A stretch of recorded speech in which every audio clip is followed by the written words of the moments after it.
Good morning. Welcome.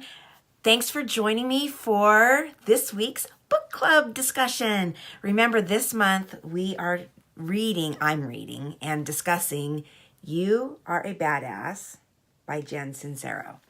So, welcome. So glad that you're with me. If this is your first time on the book club coffee chat, my name is Michelle Peterson. I'm a direct response copywriter, marketing consultant, and coach.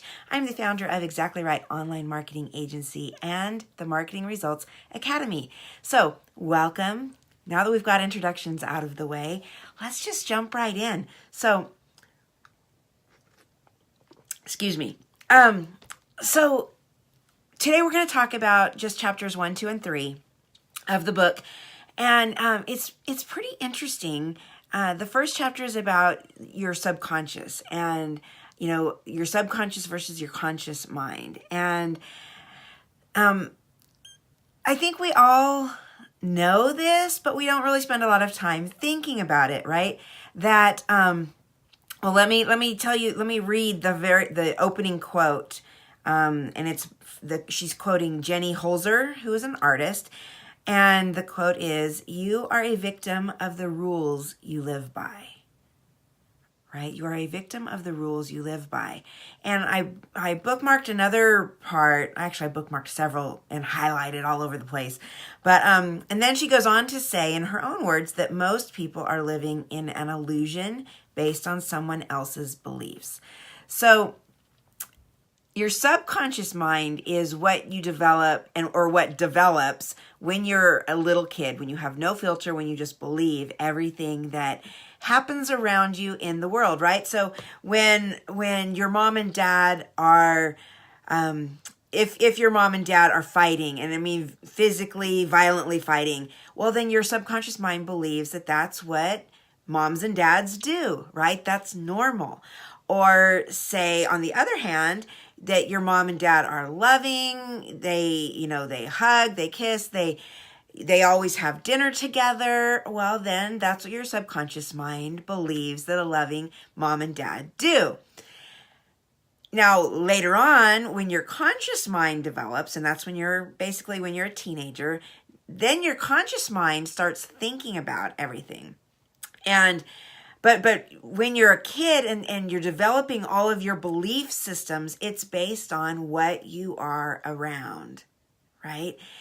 And which is why it's so hard later in life that if you didn't have a really strong foundation, it's really hard to break those limiting beliefs, right? And I'm going to call them limiting beliefs because, of course, there are some that are awesome foundations, right? And you have this belief system, and some of your subconscious mind is awesome, but that's not what's giving you the trouble, right? And we're talking about the subtitle of the book is How to Stop Doubting Your Greatness and Start Living an Awesome Life. So if you are like most of us, there are things that you do really well, and there are areas of your life that you're just rocking, right? But then there are others that are challenges for you. That's not your fault. That is your subconscious mind at work, right? And you don't have control over your subconscious mind. That's why it's called the subconscious, right? So she has this great analogy. So the conscious mind is like the relentless overachiever. So it's spinning around thought to thought. It only stops when we're asleep.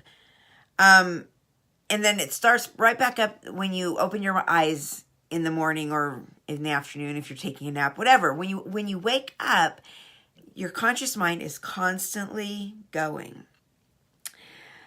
Subconscious, on the other hand, is the non-analytical part. And like I said, it believes everything because it has no filter. The subconscious mind is like a little kid who doesn't know any better. So obviously that's not, she used the analogy of it being like a little kid because of course that's when your subconscious brain is being loaded with all of the information that you're going to then carry with you. And it develops first, just because of the biology of your brain, right? Your conscious mind is the frontal lobes, and they just don't develop until later as you're growing up. Like I said, when you're about a teenager usually.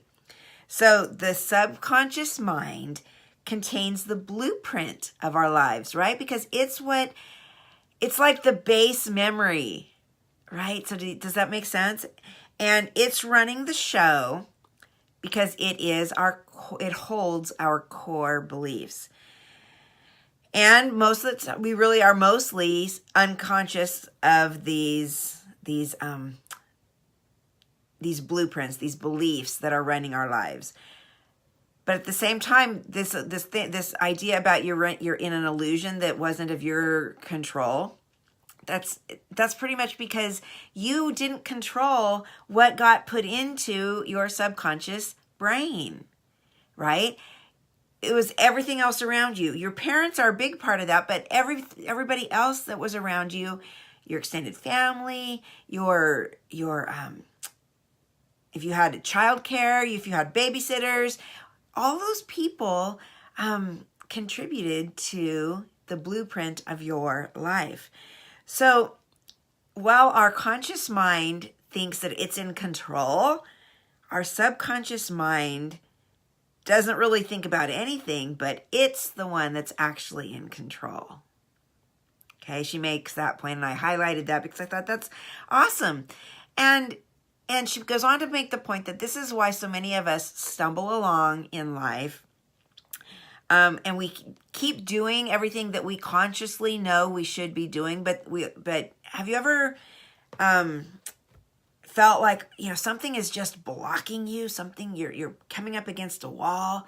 Well, that wall is your subconscious mind holding you back from achieving what your conscious mind tells you absolutely should be able to achieve, right? But if your subconscious mind and if your subconscious mind and your conscious mind aren't in alignment, then while you may be able to overcome and achieve what you consciously want to, it's going to take a whole lot more work than when they are in alignment. So my good friend, mentor, and actually I consider him a good friend. He may not even know that we're such good friends, but copywriter extraordinaire Nick Esborn always gives this example of the little kid who has always been told you don't have a mechanical bone in your body. And I hear him saying this. He has this awesome accent. This kid, he doesn't have a mechanical bone in his body. And he's been told this, all the time because, his parents didn't want him to be a mechanic like his dad. I think that's how the story goes. They wanted him to have a better life. So they told him, they ingrained in his mind that you don't have a mechanical bone in your body. So he believed that, right? So he thought that he should do, he should go to university, and he should have this life that was not mechanical at all. And it was always a struggle for him. And, oh, well, no, you can't do this, thing with your hands because, you don't have a mechanical bone in your body. You can't fix that because you don't have a mechanical bone in your body. Well, at some point, he consciously said, well, why not? Right? And so he starts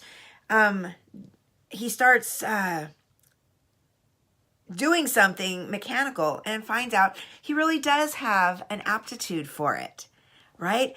So this is kind of as I'm saying it, I'm realizing it's kind of a blend of the two, right? Because consciously, you don't have a mechanical bone in your body. You don't have a mechanical bone in your body. But subconsciously, he's looking up to his dad, who is a mechanic. And, well, why shouldn't the son also be mechanical? So the two were out of alignment, right? And he was believing in his conscious mind probably that he didn't have this mechanical bone in his body, but that wasn't really true, right? He was living in this illusion that somebody else had created for him. And once he broke through that, he was much happier, right? Because then his subconscious and conscious were in alignment. So I highlighted this part for you too. No matter what you say you want, if you've got an underlying subconscious belief that it's going to cause you pain or isn't available to you, right? So subconscious that causes pain would be like, she has these really good examples. I'll get to them in a minute. Okay, so conscious mind says, I long to find and marry my soulmate. But your subconscious mind is saying, hey, hold on. Being intimate with somebody will lead to pain and suffering. So your end result is you don't find your soulmate, you don't get married. If your conscious mind is saying, I want to lose 25 pounds, but your subconscious mind are saying, hey, people aren't safe. You need to protect yourself and you need to build a shield to protect yourself. In her words, your body is a fortress of flab. Right? If your conscious mind says, hey, I want to travel the world. Sounds fun, right? But if your subconscious mind holds the belief that fun means you're being irresponsible, that you won't be loved because you're being irresponsible, then are you going to travel? You're not. So I thought that was so interesting, right? So remember, no matter what you want, if you've got that underlying subconscious belief that it will either cause you pain or just isn't available to you, you either won't let yourself have it or you will let yourself have it, but you'll get so messed up about it that you're going to go off and lose it anyway. So for example, let's take that weight belief, right?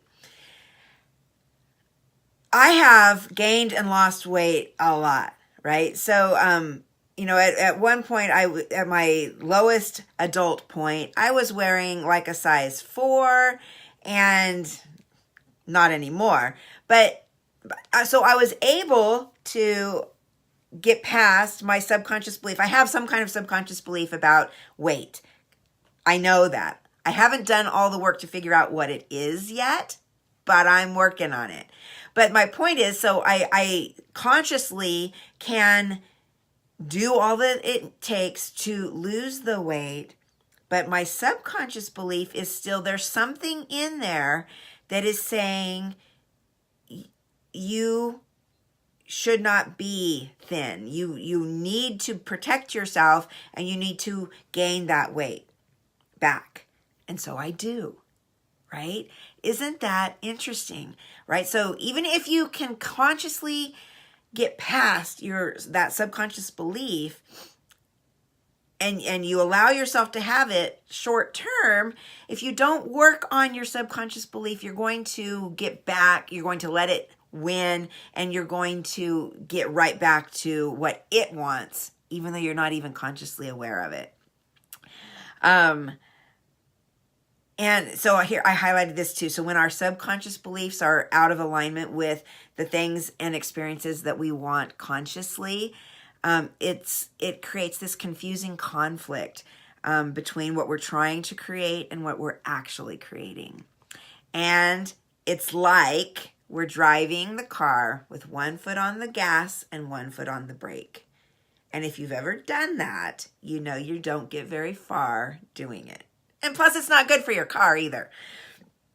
So, first key to working on those subconscious beliefs is becoming aware of them, right? This is like anything, any kind of self-improvement, any kind of recovery. The first step is always to acknowledge that there's a problem, right? So the first step in uncovering those subconscious beliefs and working on them is to acknowledge them and figure out what they are, becoming aware of them. Like me with my weight. I don't know what it is yet. Like I said, I'm still working on it, but I know that there's something there now. I didn't used to. This is a new awareness for me. There is something there. So it's a process, right? It's progress over perfection. So I'm okay with telling you that I'm working on it, right? I'm not there yet, but I'm working on it. And that's where I should be right now. And that's okay. So, until you're aware of what's really going on in your subconscious, whatever is really the belief that you hold that you don't even realize you hold, until you figure that out, you're going to keep trying to solve a problem which isn't the real problem. Okay, so she gives this example of sitting on a porch, and you don't know that an animal has gone under your house and died, right? Have you ever had like a rat get in your house and die somewhere, right? We have.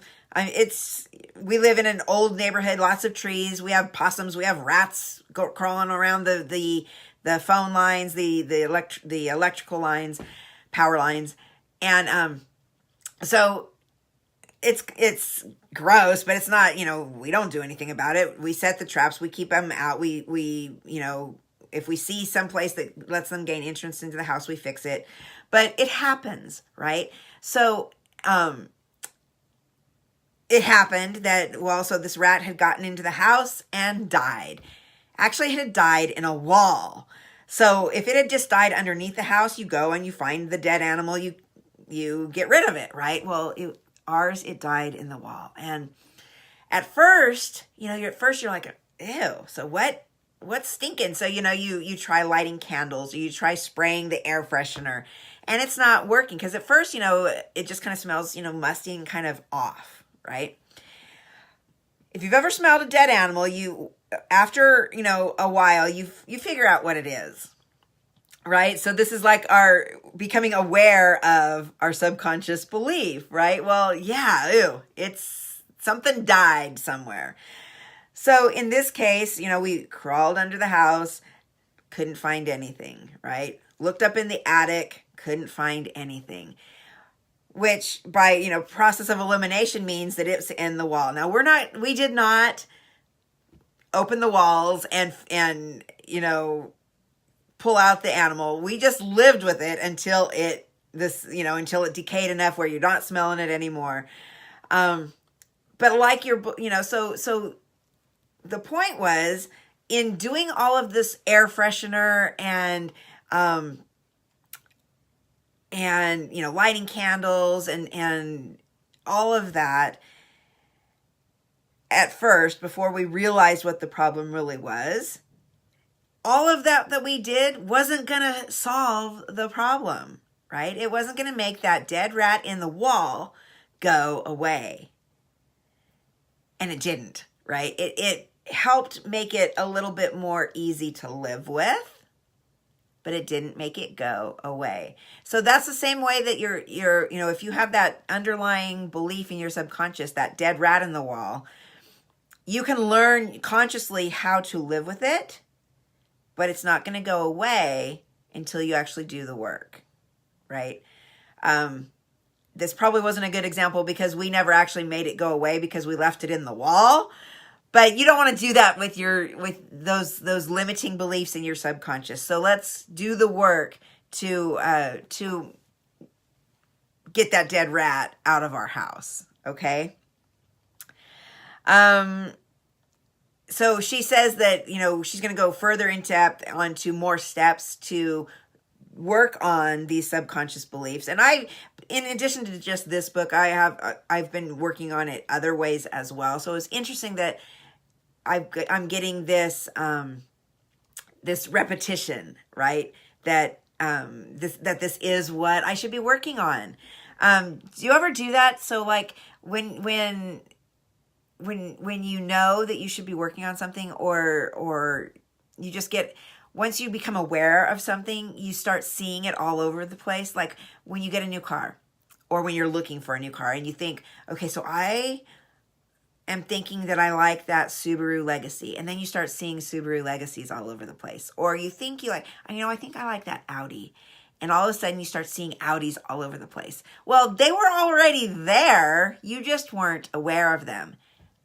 I'm going to bring that back up about things already being there. You're just not aware of them in just a couple of minutes, because that goes right along with what we're going to talk about chapter 3.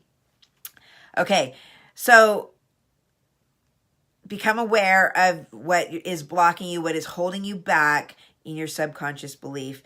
That's the first step in overcoming them, in changing them, in reworking your blueprint.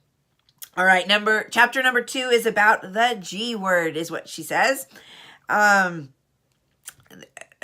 chapter opening quote is from Nikola Tesla. That Tesla, of inventor, physicist, super genius is what she calls him. The quote is, "If you want to find the secrets of the universe, think in terms of energy, frequency, and vibration." So she, the G word meaning God, or the universe, or the higher power, the goddess, whatever you want to call that higher power for you. All of us are surrounded by this limitless power. And this is a quote, all of us are connected to this limitless power, and most of us aren't using but a fraction of it. So this is kind of like the law of attraction, where the universe is made up of all this energy, and limitless energy, really, and all energy vibrates at a certain vibration. So if you, how your vibration attracts a like vibration, right? So, excuse me, I didn't turn off the ringer of my phone. It'll stop in just a minute, because I have it set for just 2. So I'll screen that. So the vibration, right? So what you are putting out in the energy, your vibration attracts the like vibration. So if you are vibrating at a really high frequency, you're going to attract lots of other high frequency power and goodness, right? If you're at a low vibration, depressed and not feeling good about yourself, that's also what you're going to attract. You're going to attract that kind of low energy. So like the law of attraction says, you need to then put out into the universe what you want to attract. And I highlighted this for you. The universe will match whatever vibration you put out, and you can't fool the universe. Here's an Albert Einstein quote that I thought was awesome. "Coincidence is God's way of remaining anonymous," right? So there is no such thing as a coincidence, right? Do you believe that? There is no such thing as coincidence. It is God working in your life. And we just call it a coincidence because we don't want to acknowledge God, maybe, right? But know this, that everything that happens in your life really does happen for a purpose. And it is in God's plan that you may not even know. You may never know why something has happened in your life. But know this, that it is part of a plan, and it was for a reason somewhere. Okay, somewhere in the world, what you have done is making a difference to someone, something in the world, and it's all according to God's plan. Okay. So we need to have both this energy and attracting the energy, but we also have to have action, right? Because just by putting out that, I want to have $1 million, $1 million is not just going to fall into my lap, right? It's not just going to magically appear. Now, what may magically appear are the opportunities for me to earn $1 million, right? I need to be open to those opportunities that God is putting into my life. But you do have to do the work. You have to take the action to get what you are putting out there into the universe that you want to get. I think so many people, they think about the law of attraction and they get the first part, but they don't realize that you have to still do the work. You can't just sit on the couch wanting something. You have to make the decision and actually do the work, right? So important. And so the trick is to have both of them lined up, your energy and your action lined up, your subconscious and your conscious mind lined up, so that you can more quickly and more easily get what you're wanting. All right. And then she closes the chapter with this, and I'm just going to read it to you. I highlighted, I'm going to read it to you. She quotes the French author André Gide. I'm not sure if I'm pronouncing that right. And she quotes this: "One does not discover new lands without consenting to lose sight of the shore for a very long time." Right? This is about believing that we live in a loving, kind, and abundant universe instead of one that's petty, mean, and likes other people more than it likes you. Right? This is about your faith being greater than your fear. So you have to have faith that, yes, you do deserve, you are worthy of a great life, and then being open to the opportunities to manifest that. Chapter 3 is Present as a Pigeon. She has a great story about pigeon pose in her yoga class, right? She hates pigeon pose, by the way. But she has to, in the example, the story that she tells is, she's in this class and instructor is telling her to do pigeon pose and hold it. And so she's fighting it. Oh, come on. I can't do this. I'm going to get stuck. All this negative head talk is going on about pigeon pose. And then she relaxes into the pose. Her mind goes quiet. She's in the moment and she relaxes into the pose. She's there for, however long she is, but then that conscious mind gets back. Oh, you're not really, snap out of it. You're going to get stuck. You're getting even more into the pose. Now you're really going to get stuck. And isn't your hip hurting now? And, so this is her conscious mind. When she can breathe into the pose and she can be present into the pose, she sinks even deeper. And then that conscious mind wakes back up. So this being present, and this is something that I work on a lot, even, before I've started reading this, is you need to really be present to fully enjoy your life, right? The initial quote that she has in this chapter is, if you are depressed, you are living in the past. If you are anxious, you are living in the future. If you are at peace, you are living in the present. Right? So, it's so hard for so many of us to live in the present, to be present in the present moment, right? We always seem to be thinking about, well, what we should be doing next, right? Or worrying about what happened yesterday, right?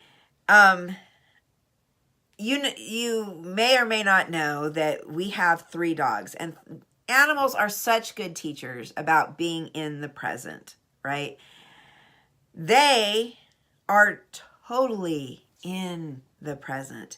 If they are laying in the sun, if they, then they hear you come home and they jump up and now they're ready to be with you. Or if you're on a walk with them, no matter what they're doing, they are just fully living in the present. And they are such good reminders that we really need to do the same, right? Don't you think so? And here's the thing about being present, and what I was talking about a little bit earlier about the things that you want are really there. You're just not aware of them yet. So the life that you want is already here. It's and I highlighted this for you. It's not that the things and opportunities that we want in life don't exist. Instead, it's that we're not yet aware of their existence or that we can really have them. She gives the example of electricity, right? So,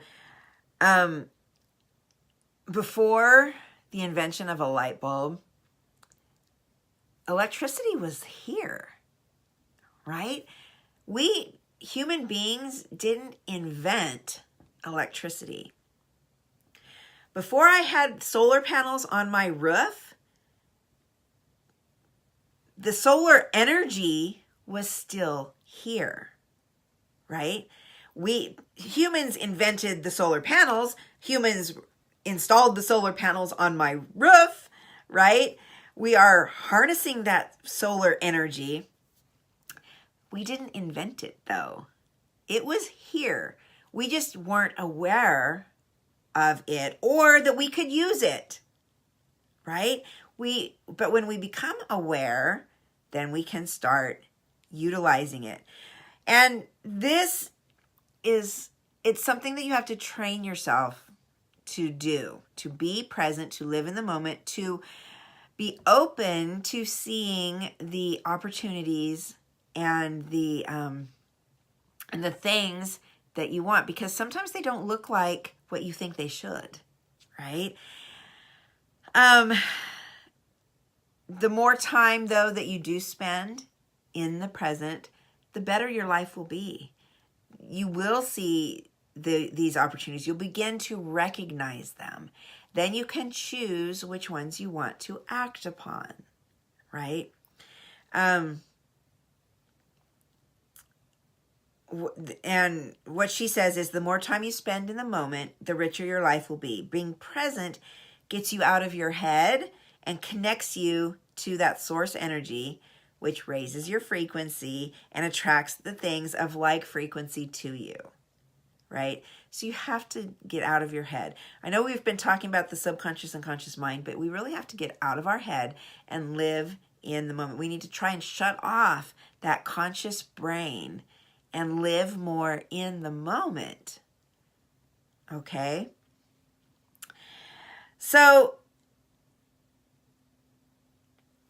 next time we'll talk about some more of the chapters in this book. I hope that you got the book. I hope you're reading it. But if not, I hope you're enjoying this discussion of it. I think it's so cool. I think it's so important as entrepreneurs, as people, that we continue to grow, that we continue to learn new things, that we are open to the things that are already out there that we need to know to move forward in our path, right? And I hope that by sharing this with you, that you've gotten something out of it today. So thank you so much for being here. I do the book club coffee chats every Wednesday morning, 8:30 a.m. So join me next week as we continue talking about, let me show you the cover of the book again. I'm reading it digitally. That's why I'm showing you a picture of it on my tablet. So this is the book we are reading. All right, You Are a Badass by Jen Sincero. And, I wanted to just briefly comment that all of these things that she's been talking about in this book, they're nothing new, right? The law of attraction she talks about, and the subconscious and conscious mind. All of these things are not new. They're not things that she discovered herself, but she's putting her voice to it, right? And isn't that really what we all should be doing?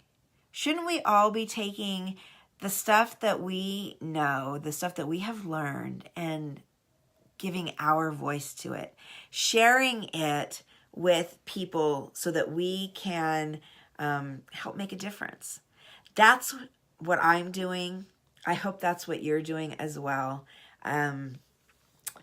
So until next time, again, thank you so much for being with me. Share this if you have found it valuable, if you think somebody else in your world would be touched by it, would be affected in a positive way by it. Thank you. Thanks for being here with me. And I will see you again next week. Have a beautiful day. Bye for now.